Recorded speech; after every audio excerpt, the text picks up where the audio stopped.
नमस्कार दोस्तों, आज हम नवरात्रि उत्सव के बारे में जानेंगे।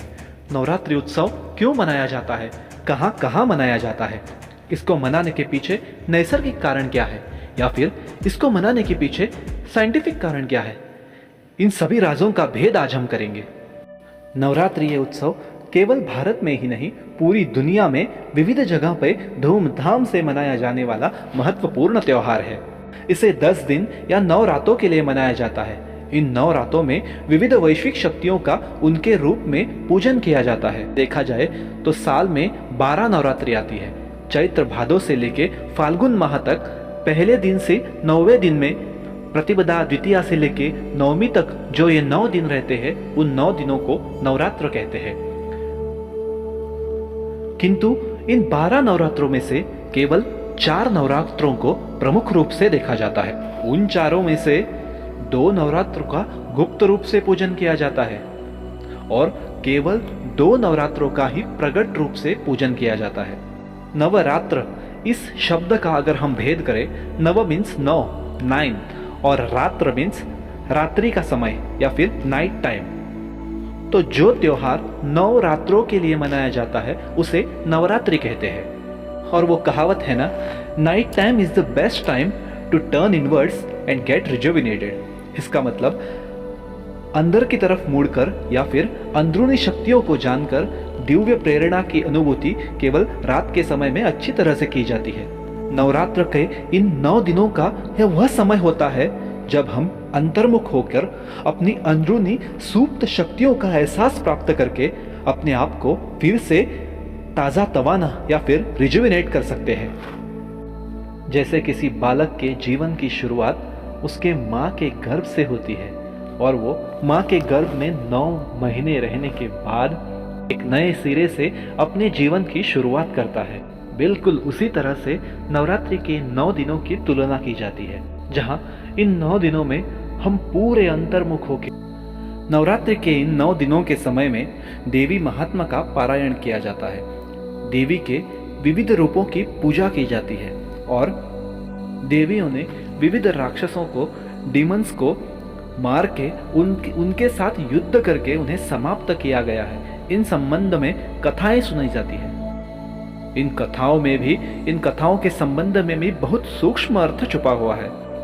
देवी से यह तात्पर्य है कि देवी यानी कि शक्ति या फिर प्राण शक्ति या फिर एनर्जी, और इन राक्षसों को षड रिपु के भांति या फिर नकारात्मक शक्तियों के भांति जाना जाता है या फिर प्रतीकात्मक रूप से समझा जाता है कि इन सभी राक्षसों के नाम भी एकदम रंजक तरीके से रखे गए हैं और इन राक्षसों को कहीं बाहर ढूंढने की जरूरत नहीं है, अपने अंदर ही।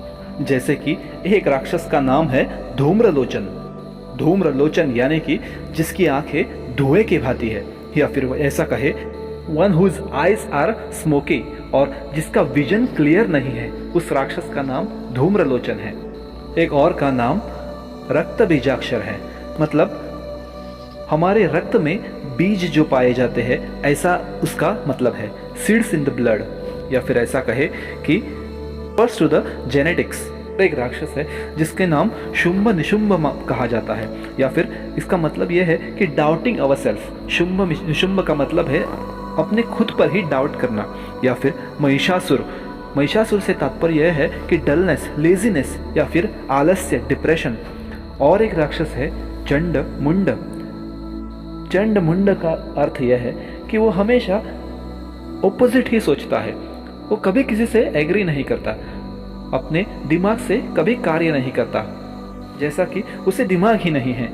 तो ऐसे राक्षसों के नाम यहाँ पे रंजक तरीके से दिखाए गए हैं। तो इस नवरात्रि के पूरे 9 दिनों में हम अपने अंदर की सुप्त शक्तियों को जागृत या इन्वोक करने का कार्य करते हैं और अपने ही अंदर ऐसे विविध जो राक्षस हैं, जो बुरी शक्तियां हैं, जो बुरे विचार हैं, उन सब को मिटा के उन पे विजय हासिल करने का प्रयत्न करते हैं। हम देवी शक्ति का सम्मान करते हैं, प्राण शक्ति की पूजा करते हैं और इन सभियों का सम्मान करते हैं। इन सभी देवियों के जो भी अच्छे गुण हैं वो सभी हमारे जीवन में आए और हमारे जीवन के राक्षस जो नकारात्मक गुण हैं वो सभी दूर हटे। इस नवरात्रि का यही मूल उद्देश्य है। हम इस सभी षड रुपयों से दूर हो जाए और नकारात्मक शक्तियों से मुक्त हो जाए। इन नवरात्रों के 9 दिनों में लोग उपवास करते हैं या फिर लाइट फूड ग्रहण करते हैं, जैसे कि फल या फिर जूस। उपवास हमारे शरीर और मन का शुद्धिकरण करता है।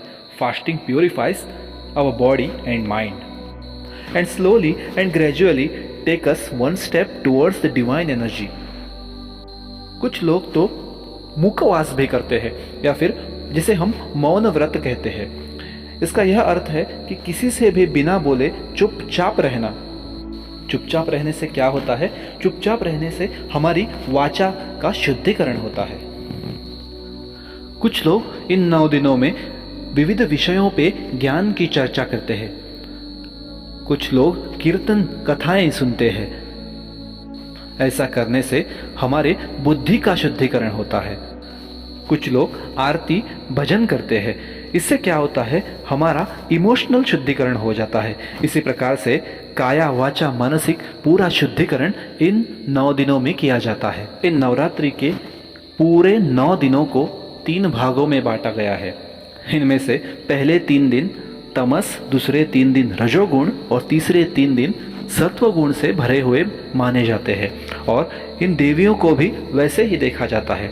पहले 3 तमस गुण में महाकाली को पूजते हैं, दूसरे 3 रजस गुण में महालक्ष्मी का पूजन किया जाता है और तीसरे 3 सत्व गुण के प्रभाव के दिनों में देवी सरस्वती का पूजन किया जाता है। और ऐसे पूरे 9 दिन हमारे शरीर का, हमारे मन का, हमारे विचारों का, हमारी आत्मा का शुद्धिकरण करने के बाद 10वां दिन विजयादशमी के रूप में मनाया जाता है। हमारे अंदर के पूरे जो भी नकारात्मक विचार है उन सभी को निकाल के इन सब पे विजय हासिल करना ही विजयादशमी के रूप में देखा जाता है। तो दोस्तों, आज यहीं पे विराम लेते हैं। हम फिर आएंगे ऐसी ही अनेकों अनेक त्योहार और ऐसी ही अनेकों अनेक जानकारियों के साथ। धन्यवाद।